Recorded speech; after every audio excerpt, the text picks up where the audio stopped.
নিন আজ থেকে, পরিষ্কার করে বলে দিই, যে শব্দ আপনার কানে যাচ্ছে ওটা শব্দ নয়, সাক্ষাৎ ভগবান কৃপা করে শব্দ রূপে আপনার কানের ভেতরে প্রবেশ করে আসলে হৃদয়ে বসে আপনার হৃদয়খানি আলো করে আপনার হৃদয়ের সমস্ত দোষকে, ভুলকে, অধর্মকে, পাপকে বিমুক্ত করে দেবে। সমস্ত পাপ তাপকে বিমুক্ত করে দেবে।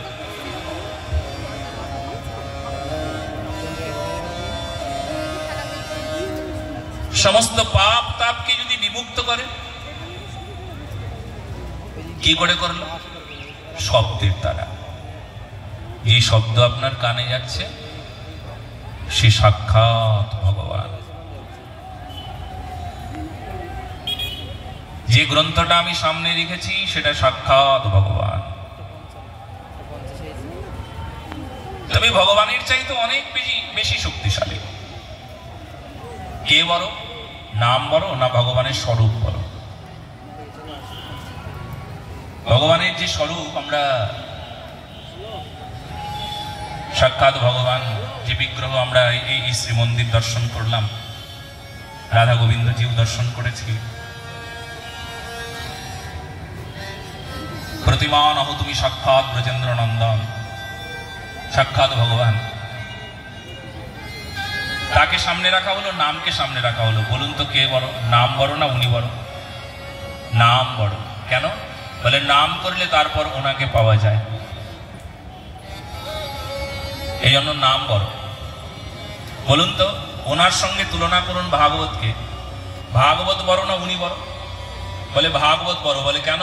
বলে ভাগবতকে আস্বাদন করলে, ভাগবতকে আশ্রয় করলে তারপর ওনাকে দেখা যায়, ওনাকে জানা যায়, ওনার সেবা করা যায়, ওনাকে ভালোবাসা যায়, ওনার কাছে যাওয়া যায়, ওনাকে আদর করা যায়, ওনার সঙ্গে সম্বন্ধ হয়ে যায়, ওনার সঙ্গে প্রেম হয়ে যায়, ওনাকে ভালোবাসতে শুরু করি। হ্যাঁ, ওনার জন্য কাঁদি, ওনার জন্য হাসি, ওনার জন্য গাই, ওনার জন্যই কথা বলি। কি করে হবে? আগে ভাগবত, তারপর এত কিছু, তারপর সম্বন্ধ।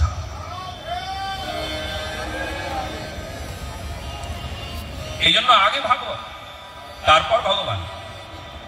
আগে স্বরূপ শক্তিকে ভালো করে জানতে হবে, ভগবানের স্বরূপ। এই জন্য ভাগবত আগে। আপনি শুনলে অবাক হয়ে যাবেন, ভাগবত হচ্ছে ওখানে ভগবানের বিগ্রহ। বলুন তো আগে কাকে প্রণাম করবেন? ভাগবতকে। বলে কেন?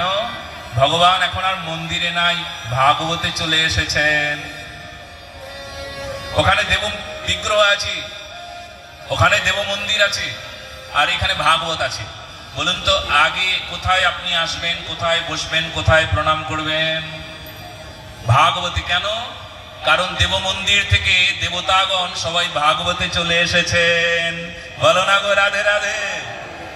এই জন্য ভাগবত মহাপুরাণ আস্বাদন করবার সঙ্গে সঙ্গে আমাদের জানতে হবে যে সব দেবতাগণ এখানে ছুটে আসেন।